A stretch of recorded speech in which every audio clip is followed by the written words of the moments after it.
So, hello and a very good afternoon to all of you. As we are continuing our discussion on the NCRT, we have already covered six chapter of at the NCRT book of class 7th. So, what we have completed till yet? So, up to date, what we have covered is that we have discussed that our medieval India begins with the annexation of Muhammad Ghori to India, right? At that time, what has happened that in India, various Rajput claims are there. We have already covered that here are Solanki, here or and Gujar Pratikaras, here Chalukyas are there, here Pandavas, Pallavas, Cheras, Cholas are there, right?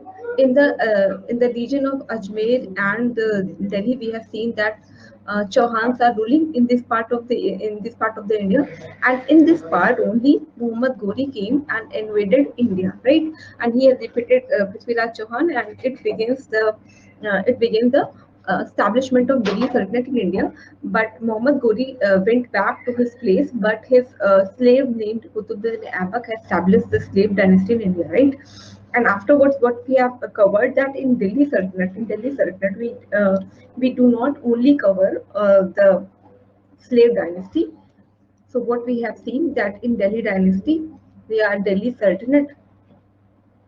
We have few dynasties. First is slave dynasty, second is Khilji, then Tughlaq, then Lodi, and then Sayyid. And what has happened that the last ruler of the Lodi dynasty was named as Daulat Khan Lodi. Uh, Ibrahim Lodi.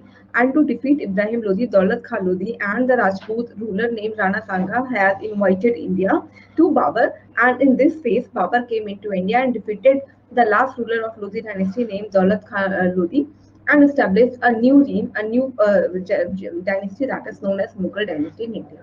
Right? In Mughal dynasty, what we have covered the timeline of all the rulers of the Mughal India up to 1707, and 1707 is the mark where Aurangzeb was the last ruler of the Mughal period, and after 1707, the whole dynasty is known as later Mughal. We classify the Mughal in the Mughal era and the later Mughal era on the establishment of the Aurangzeb, right? So on the basis of that, up to 1707, from 1526 to 1707, this period is known as Mughal era, and in this 1527, what has happened in 1526? This is the mark of the first battle of Panipat, right? And in this battle, Babur has defeated Ibrahim Lodi and Mughal dynasty established in India, right? So in that scenario, in India, what has happened, in the Delhi Sultanate as well as in Mughal Sultanate, what has happened in the village side or in the forest side area, these things has to be covered in this chapter, and the title of the chapter is Tribes, Nomads, and Settled Communities, right? So, in the front line, what has happened that Delhi Sultanate and the Mughal dynasty is stabilizing in India, right? But in the back side, that means in the remote side or in the village side area or in the forest side area, what has happened that should be covered in this particular chapter. In this chapter, we will going to cover that what has happened in the forest area, in the village area, in the remote side area of our India when Delhi Sultanate and the Mughal Sultanate was established in India, right? So basically इस chapter में क्या cover करना है कि जब दिल्ली सल्तनत और Mughal dynasty India में स्टैब्लिश हो रही थी तो उसके बैकएंड में इंडिया में ट्राइब्स और नोमैड्स और जो मतलब बैकवर्ड कम्युनिटीज होती है उनका डेवलपमेंट किस तरीके से हो रहा था that we will have to cover in this chapter, right? So basically जो ये चैप्टर की बिगिनिंग होती है मतलब with the question that who are the tribals, आप ट्राइबल्स किसको कहेंगे, whom you consider as a tribal. और इसके पहले आपको ये समझना जरूरी है that how the society was classified in R India. Classification society का किस बेसिस पे हुआ था, राइट? तो उस क्लासिफिकेशन के लिए first of all we will have to cover the varna system and the caste system, right? So these varna system and the caste system we have already covered in ancient India. In ancient India, what we have covered that what is Varna system? Varna system means there are four Varnas in society, right? So Brahman, Kshatriya, and Vaishya. So there are four Varnas in our society. And how the classification has performed, how the classification has been done, actually the what kind of work the people are performing, right? तो जो लोग वेदों वगैरह की पूजा करते थे या जो लोग प्रैक्टिकल का काम करते थे वो क्षत्रिय थे जो पूजा करते थे या जो वर्शिप्स करते थे जो वेदों को प्रॉपर अंडरस्टैंडिंग बाकी लोगों को जो प्रॉपर अंडरस्टैंडिंग है वेदों की वो डिलीवर किया करते थे वो ब्राह्मण्स थे। जो प्रोटेक्टर्स थे वो क्षत्रिय थे, राइट? जो ट्रेडर्स थे जो लोग ट्रेडिंग के बिजनेस में इन्वॉल्व थे वो आपके वैश्य थे, और जो ग्रुप इन तीनों को सर्विस करता था वो शूद्रास थे। तो on the basis of the work और on the basis of the occupation what that people are doing उनके बेसिस पे सोसाइटी का स्ट्रेटिफिकेशन किया गया था। और ऐसा कहा जाता है कि ये जो स्ट्रेटिफिकेशन है बेसिकली ये जो स्ट्रेटिफिकेशन है वो ब्राह्मण कम्युनिटी ने किया था। तो ये जो स्ट्रेटिफिकेशन है basically this stratification has been performed by the Brahmin community of that time, right? And Shudra has to serve all the upper three caste, और मतलब दैट मीन्स कि ब्राह्मण क्षत्रिय एंड वैश्य, तो इनको जो सर्व करने का जो काम किया करते थे वो आपके शूद्रास थे, right? But in later phases इसमें भी जो कास्ट है इनका भी सब डिवीजन हो जाता है, राइट? मतलब कि वर्णा से जो कास्ट सिस्टम है, कास्ट सिस्टम में भी धीरे धीरे जो है सब डिवीजन हो गया। बेसिकली जो वर्णा सिस्टम था वो तो ऑक्यूपेशन पे बेस्ड था, जिसका मतलब ये था कि किसी एक फैमिली में हो सकता है कि एक ही फैमिली में एक मेंबर ब्राह्मण है, एक मेंबर क्षत्रिय है, हो सकता है एक मेंबर वैश्य है। तो on the basis of the occupation the title has been assigned to that particular person. But later phases में क्या हो जाता है कि इसको बर्थ बेस पे कर दिया जाता है कि मतलब कि अगर कोई ब्राह्मण है तो उनका जो सन है या जो उनकी डॉटर होगी that particular person will be the Brahmin. On the basis of the birth वो सिस्टम क्लासिफाई कर दिया जाता है, और ये क्लासिफिकेशन कहते हैं कि ब्राह्मण्स ने परफॉर्म किया था, राइट? तो अभी जो क्लासिफिकेशन है ये जो है कहीं ना कहीं सोसाइटी पे मैंडेटरी होने लगा था, सोसाइटी के ऊपर इम्पोज किया जाने लगा था that the person has to follow this particular ritual, right? In later phases what has happened that कि some persons have established that कि we do not obey this kind of stratification of our society। कुछ लोगों ने कहा कि that we will not follow this kind of societies। तो basically इन्हीं को कहा गया ट्राइबल्स, जिन्होंने ये बोल दिया कि we are not going to follow these kind of rituals what has made by the Brahmin society, right? तो जो अनइक्वल क्लासेस थे कहीं ना कहीं इन्होंने कहा कि we are not going to follow this kind of rules और this kind of social rules and rituals which are prescribed by the Brahmins. और ये जो है न्यूमरस अनइक्वल क्लासेस में बढ़ गए, अलग अलग क्लासेस में बढ़ गए। इन्हीं को on the basis of this NCERT इनको ट्राइबल्स कह के बुलाती है, इनको बताते हैं यही जो ट्राइबल्स थे। अब बेसिकली जो ट्राइबल्स थे इनमें भी किनशिप बॉन्ड्स था। किनशिप बॉन्ड्स का मतलब ये कि जो आपकी रिश्तेदारियां वगैरह होती है तो इस तरीके के किनशिप बॉन्ड्स ट्राइबल कम्युनिटी में भी देखे गए हैं। अब ये लोग बेसिकली काम क्या करते थे, जैसे कि आप मान लीजिए कि क्षत्रिय तो प्रोटेक्टर का काम करेंगे, जो ब्राह्मण है वो उपनिषद या वेदों का पाठ करेंगे। तो ट्राइबल बेसिकली इनका जो लाइवलीहुड था वो एग्रीकल्चर बेस्ड रहा है। जो ट्राइबल्स का जो मतलब लाइवलीहुड है वो बेसिकली एग्रीकल्चर पे या हंटर एंड गैदरर्स पे, जैसे हमारे एशियन इंडिया के जो हमारे पीलियोलिथिक मेसोलिथिक नियोलिथिक टाइम के लोग थे, जिस तरीके से वो अपना लाइवलीहुड रन किया करते थे on the basis of hunting and gathering plus agriculture, उसी के बेसिस पे जो ट्राइबल लोग हैं ये भी उन्हीं सारी चीजों पे अपनी जो है लाइवलीहुड को बेस किया करते थे, राइट? अब इसके बाद ये भी बताया गया है कि इनके में एक ज्वाइंट सिस्टम चलता था। Joint system what does it mean कि एक पर्टिकुलर जो मतलब राजा समझ लीजिए या कोई जो एक हेडमैन होगा, वो सारे लोग जो है हंटर एंड गैदर की तरह सारी चीजों को कलेक्ट करेंगे या प्रोड्यूस करेंगे। उसके बाद जो मेन पर्सन उसके पास लेके जाएंगे और वो जो मेन पर्सन है वो according to the need of that particular community उसके हिसाब से डिस्ट्रीब्यूशन करेंगे, राइट? तो कहीं ना कहीं ये लोग जो सिस्टम फॉलो करते थे वो आप सोशलिस्ट सिस्टम जो भी करंट सोशलिस्ट सिस्टम है, सोशलिस्ट सिस्टम से ये बहुत नियर है, बहुत करीब है सोशलिस्ट सिस्टम के, कि मतलब यहाँ पे जो डिवीजन है ये लोग जो चीजों का डिस्ट्रीब्यूशन है वो on the basis of need किया करते थे सारे लोगों को। मतलब कि एक जो पर्सन है उसके पास सब कलेक्ट करेंगे और वो person according to the need of the society उन चीजों को डिलीवर कर दिया करेगा, राइट? अब इसके बाद ये भी बताया जा रहा है कि ट्राइबल्स के बारे में ये बता, जो हिस्टोरियंस है मतलब कंटेम्प्रेरी हिस्टोरियंस ने जब इनके बारे में पढ़ा है तो वो ये बताते हैं कि अगर हमें एक हिस्ट्री के बारे में जानना है, किसी की भी हिस्ट्री के बारे में, तो हमारे पास जो सोर्सेस होते हैं वो the sources are inscriptions, manuscripts, literature, and the paintings and the art and architecture. But अगर ट्राइबल सोसाइटी की बात की जाए तो इनका जो भी लिटरेचर है या जो इनका इंस्क्रिप्शन या मैन्युस्क्रिप्ट बहुत few, very very few and very few manuscripts and inscriptions are there, right. तो इनका जो बेसिकली जो इन्होंने लिख के छोड़ा है उसको अभी डिपेक्ट नहीं किया जा सका है।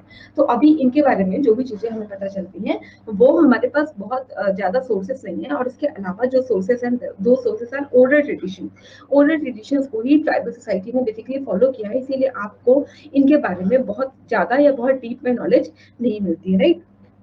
अब इसके बाद एनसीईआरटी कुछ ट्राइबल कम्युनिटीज की बात बताती है कि कौन से जो ट्राइबल कम्युनिटीज हैं जिन्होंने इंपॉर्टेंट कंट्रीब्यूशन दिया है आपकी इंडिया की हिस्ट्री में। जैसे पंजाब वाला जो एरिया, वहां पे खोखर ट्राइब को यह हाईलाइट करती है। इसके अलावा जो गखर कम्युनिटी है, गखर मतलब बाद में जो खोखर वाले हैं, खोखर को गखर ने रिप्लेस किया था। उसके बाद इनके जो चीफ है, इनके चीफ थे कमाल खान। कमाल खान कौन थे? गखर मतलब जो गखर ट्राइबल कम्युनिटी थी उसके जो चीफ थे कमाल खान, उनके बारे में ये भी बताया जाता है कि ये कहीं जो आपका अकबर था, अकबर ने जो सिस्टम एडमिनिस्ट्रेटिव सिस्टम रूल किया था उसका नाम था मनसबदारी सिस्टम। और ये जो गखर कम्युनिटी के चीफ थे नेम एज कमाल खान, वो एक जो ये जो एरिया है उसके मनसबदार भी थी। यानी मुल्तान और सिंध, यानी पंजाब का जो एरिया है मुल्तान और सिंध, उसमें जो मनसबदारी सिस्टम जब अकबर लेके आए थे तो वहां का जो मनसबदार था वो कमाल खान था, वो belong to a tribal community. तो इसका मतलब ऐसा नहीं है कि ट्राइबल हमेशा से अलूफ रहे हैं। जो मुगल डायनेस्टी है उसमें भी एक जो चीफ पोस्ट है वो ट्राइबल कम्युनिटी होल्ड करती आई है। इसके अलावा लंघन्स एंड अर्गन्स की बात की गई है, जिन्होंने कि मैक्सिमम एरिया को जो है सबड्यू किया था मुगल से। यानी कि मुगल जो मतलब जो मुगल है, मुगल ने बहुत सारा एरिया, जब भी किंग्स को अपना एरिया का एक्सपेंशन करना पड़ता था तो ये जो है आपस में बैटल तो किया ही करते थे। तो कई ऐसे बैटल्स के बारे में एनसीईआरटी बताती है जहाँ पे मुगल डायनेस्टी को भी इन ट्राइबल लोगों से बैटल करना पड़ा है, रिवोल्ट्स हुए हैं। और due to revolts and due to those battles the Mughal has expanded their territory, right. तो इसमें जो है नाम आता है आपके लंघन्स एंड आर्गुन्स का, जिनका जो है 1-to-1 बैटल हुई है अब मुगल डायनेस्टी के साथ। उसके अलावा बलूचीज के बारे में बात की जाती है। बलूचीज अभी जो हमारा जो एरिया है कश्मीर वाला बलूचिस्तान, वहीं के जो ट्राइब्स है उनके बारे में बताया गया है कि they are very very powerful and significant tribes on that Kashmir area. और इसके अलावा अभी के बिहार और झारखंड का जो रीजन है वहाँ पे चेरो के बारे में बताया गया है, चेरो चीफ डॉम्स के बारे में। और ये 12th सेंचुरी की बात करते हैं कि 12th सेंचुरी में चेरो चीफ डॉम्स थे जो है, जिनका मतलब कहीं ना कहीं इमरजेंस देखने को मिलता है। इसके अलावा राजा मानसिंह, मानसिंह कौन है? तो जो आपके महाराणा प्रताप है उनके सन का नेम है राजा मानसिंह। तो राजा मानसिंह की हेल्प से अकबर ने डिफीट किया था किसको? चेरोज को। और ये चेरोज का है तो झारखंड और बिहार वाले जो एरिया है यहाँ वाला, यहाँ पे जो है चेरो ट्राइबल्स रहते थे, इनको डिफीट किया गया है थ्रू मानसिंह। और इसको डिफीट करने का काम किसने किया है? तो किया तो मानसिंह ने है, लेकिन करवाया आपके अकबर ने है। तो कहीं ना कहीं ये जो ट्राइबल्स है वो जरूर एक इंपॉर्टेंट पावर रहे होंगे, जिनके साथ हमेशा से मुगल या दिल्ली सल्तनत के बैटल्स देखने को हमें लगातार मिल रहे हैं। इसके अलावा औरंगजेब ने भी, और मतलब वैसा था कि जो मानसिंह है ये कंप्लीटली क्रश चेरोज को नहीं कर पाते हैं। तो चेरोज की जो पावर है वो लगातार धीरे धीरे एक्सपेंड होती है। बाद में जब औरंगजेब का रीना था, दैट मींस कि बिफोर 1707, तो इसने जो है मुगल फोर्सेस को भेज के पूरी तरीके से जो चेरो फोर्ट्रेस है उसको सब्जुकेट किया था अपने अंडर। तो औरंगजेब ने पूरी तरीके से जो सब्जुकेशन है चेरो ट्राइब्स का, वो औरंगजेब के टाइम में देखने को मिलता है। इसके अलावा जो कुछ इंपॉर्टेंट ट्राइब्स का नाम बताती है NCERT, those are Mundas and Santhals. Mundas and Santhals के बारे में बताता है कि ये उड़ीसा और बंगाल में रहने वाली इंपॉर्टेंट ट्राइबल कम्युनिटी रही है। इसके अलावा जिन ट्राइबल कम्युनिटी की बात की जाती है दोज आर भील कम्युनिटी। और ये जो भील कम्युनिटी है ये वेस्टर्न और सेंट्रल इंडिया में देखने को मिलती है। कब? 16th सेंचुरी में, राइट। बेसिकली जो ये भील कम्युनिटी है, जो भील कम्युनिटी है ये एग्रीकल्चर को जो है लाइवलीहुड के लिए बेसिकली एग्रीकल्चर पे ही पूरी तरीके से डिपेंडेंट थी। अब इसके अलावा जिनकी बात की जाती है वो है आपकी गोंड ट्राइबल कम्युनिटी। और ये जो गोंड ट्राइबल कम्युनिटी है वो छत्तीसगढ़, आंध्र प्रदेश, मध्य प्रदेश, महाराष्ट्र और आंध्र प्रदेश में आज भी देखने को मिलती है, राइट। अब बेसिकली इनके बारे में ये बताया जा रहा है कि ये लोग काम या अपने लाइवलीहुड को कैसे किया करते थे। तो उसमें जो पहला वर्ड एनसीईआरटी पॉइंट आउट करती है that is known as nomadic pastoralist. What is nomadic pastoralist? इसका मतलब ये था कि जो ट्राइबल कम्युनिटी एक प्लेस से दूसरी प्लेस यानी लॉन्ग डिस्टेंस को कवर करती है with the help of animal. जो ट्राइबल कम्युनिटी एनिमल की हेल्प से एक जगह से दूसरी जगह तक जो मतलब उनका कारवां जाता था, जब large gathering of the people एक जगह से दूसरी जगह तक मूव करते तो उसको हम कारवांस कहते हैं। और ये जो कारवांस था ये लोग क्या करते थे with the help of animal, और एनिमल के साथ या एनिमल की मदद से, एनिमल की हेल्प से ये लोग दूर दूर जगह तक की ट्रैवलिंग किया करते थे, राइट। अब ये जो बेसिकली नोमैडिक पेस्टोरलिस्ट थे, ये लोग किस पर डिपेंडेंट थे? तो ये लोग मिल्क और अदर जो पेस्टोरल प्रोडक्ट है, पेस्टोरल प्रोडक्ट मतलब एनिमल वाले जो प्रोडक्ट है उन पर डिपेंडेंट रहते थे। अब जो एनिमल के प्रोडक्ट है वो बेसिकली क्या होंगे? या तो मिल्क वाले प्रोडक्ट होंगे या वूल वगैरह होंगे, राइट।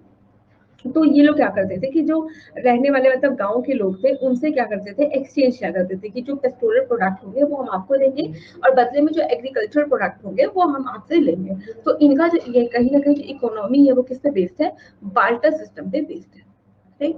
यानी कि अभी इनके पास कोई लीगल क्वाइन या क्वाइनेज सिस्टम नहीं है, लीगल टेंडर क्वाइन नहीं है। ये लोग बार्टर सिस्टम को प्रैक्टिस करके अपना जो लाइवलीहुड है वो रन किया करते थे। इसके अलावा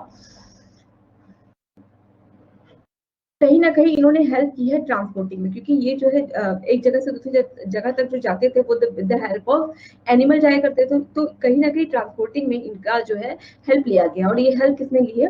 तो जब दिल्ली सल्तनत चल रहा था, दिल्ली सल्तनत में जब खिलजी डायनेस्टी, खिलजी डायनेस्टी का इंपॉर्टेंट रूलर अलाउद्दीन खिलजी, अलाउद्दीन खिलजी ने इन कारवांस की हेल्प ली और उस समय इन कारवांस को टंडा कहा गया। टंडा मतलब कि कारवांस ऑफ द ट्राइबल कम्युनिटी, जो कि क्या करते थे, ये लोग क्या करते थे कि जो ग्रेन्स होते थे, अनाज होते थे, उनको सिटी मार्केट तक पहुंचाने का काम किया करते थे। हमने अलाउद्दीन खिलजी में ये समझा कि उसके जो बेसिकली राशनिंग का काम था, या उसके कहते हैं उसके टाइम पे कभी अकाल नहीं पड़ा, तो वो अपने मार्केट को बहुत अच्छे से बैलेंस किया करते थे। और मार्केट में उसने in tribal community specially Banjaras की हेल्प की है। इसके अलावा एक जो मुगल आपके एम्परर है कौन, जहांगीर, जहांगीर ने भी कहीं ना कहीं अपने जो मेमोइर्स लिखे हैं जहांगीरनामा, तो उसमें भी बंजारास के बारे में जो है जिक्र आया है कि जो बुलक्स होते थे, मतलब कि वो जो बैलगाड़ियां होती हैं, बैलगाड़ियों की हेल्प से बंजारास इनके बहुत सारे जो सोल्ड है, जो प्रोड्यूस है, उनको मार्केट तक या टाउन तक लेके जाने का काम किया करते थे। और इवन ये भी बताया गया है कि इनके अगर इनकी आर्मी देखी जाए या इनका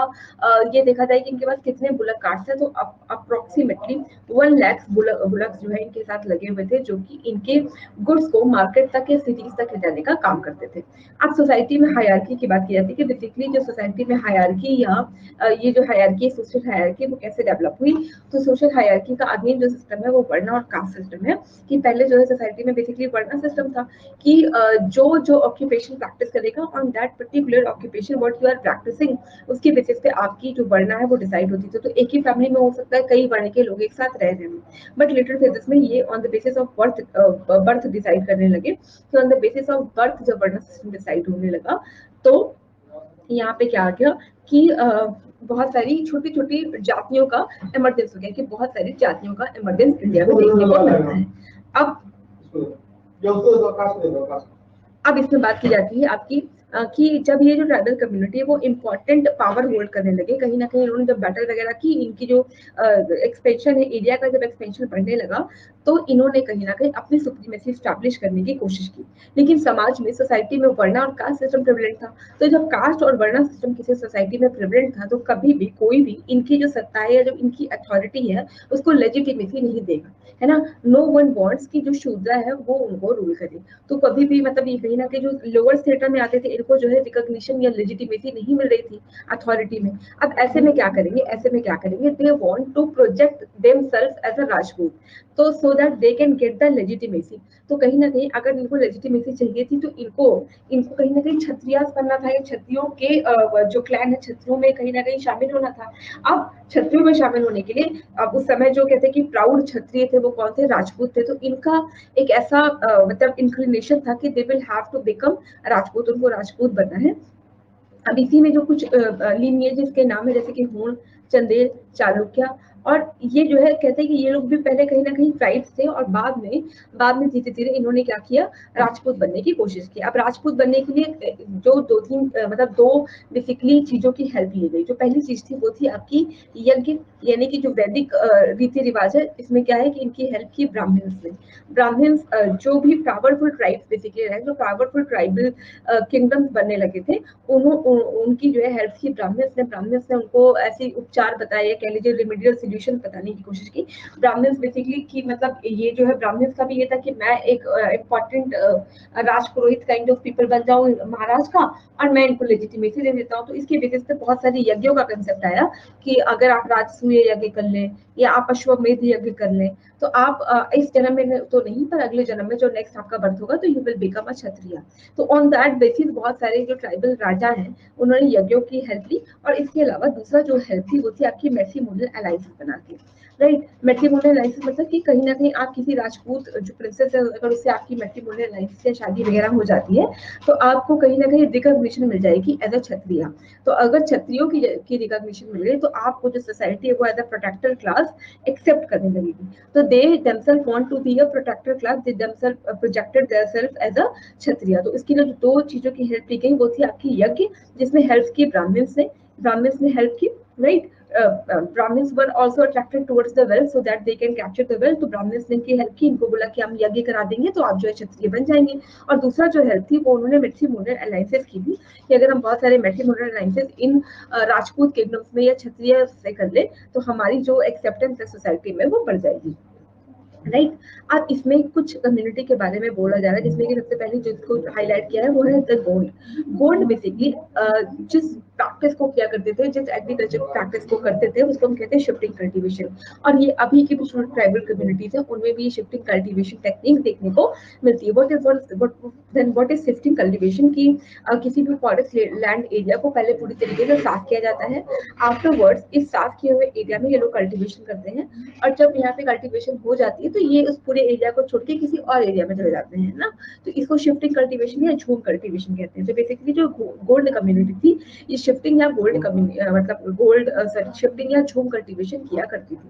अब इसमें बहुत सारे क्लैंस थे, क्लैंस मतलब छोटे छोटे बहुत सारे ग्रुप्स थे, जिन इन ग्रुपों को जो रूल करते थे उनको राजा या राय कहते थे। अब दिल्ली सल्तनत के अलावा मुगलों का जो अकबरनामा है, अकबरनामा किसने लिखी है, तो अबुल फजल ने, जो बेसिकली जो ये 3 पार्ट की बुक है, अबुल फजल ने लिखी अकबरनामा आरीन अकबरी।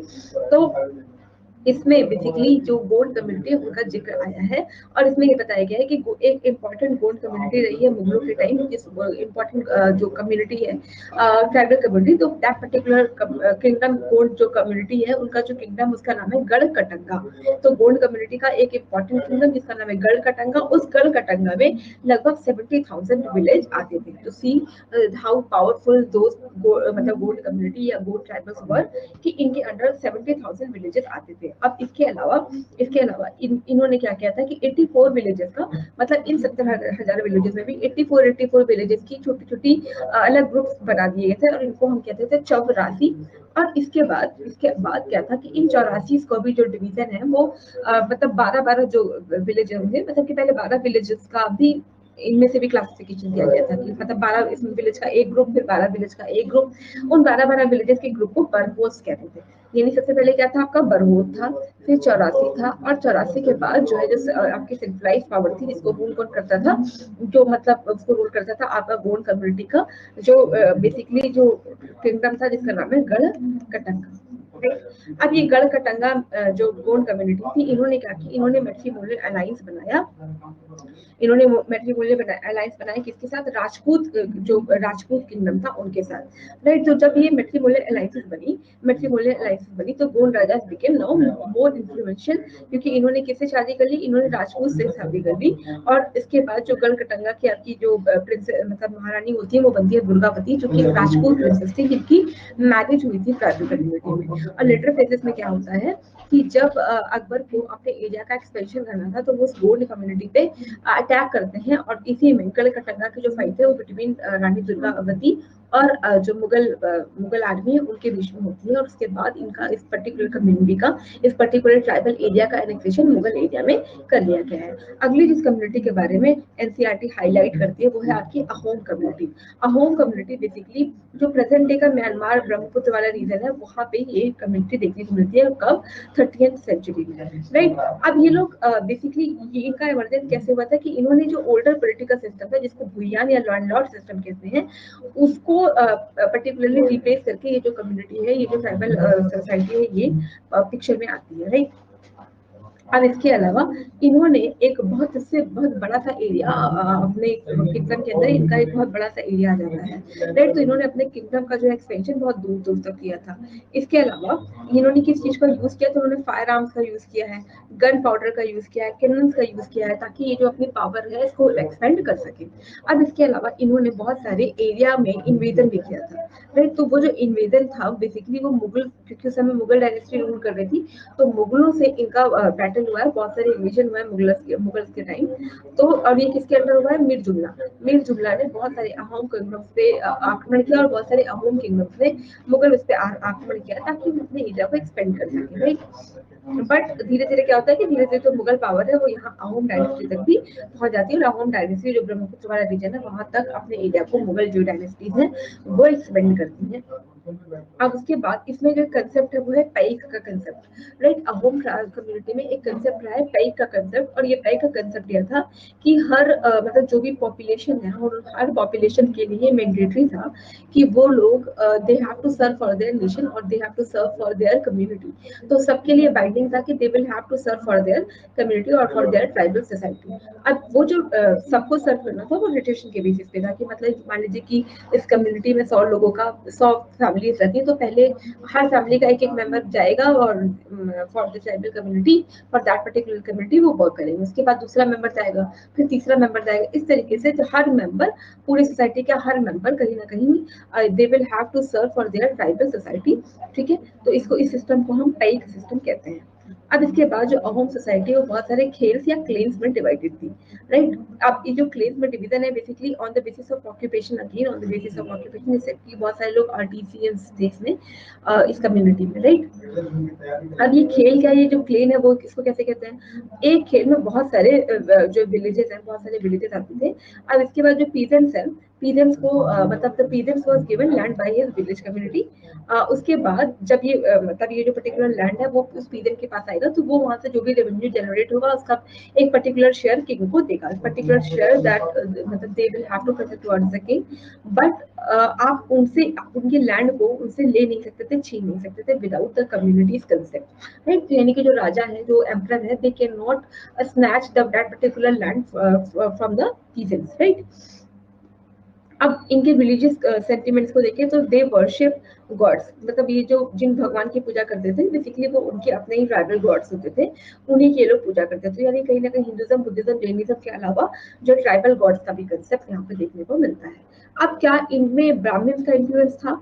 तो जब हमने देखा कि बहुत सारे ट्राइबल कम्युनिटीज ऐसे हैं जिन्होंने टेम्पल्स भी कंस्ट्रक्ट कर रहे हैं, तो ये सिग्निफाई करता है, ये इस तरफ इंडिकेट करता है कि बहुत सारे tribal community definitely under the influence of Brahmans आए होंगे, और जब अंडर द इन्फ्लुएंस ऑफ ये लोग ब्राह्मण्स के आए होंगे तो यहीं से जो है ट्राइबल्स में हिंदुइज्म का भी बोलबाला देखने को मिलता है। तो कहीं ना कहीं वो अपने गॉड्स की पूजा पहले करते थे, पर यहाँ से भी जो हिंदुइज्म है वो ट्राइबल सोसाइटी में भी एंटर कर रहा है।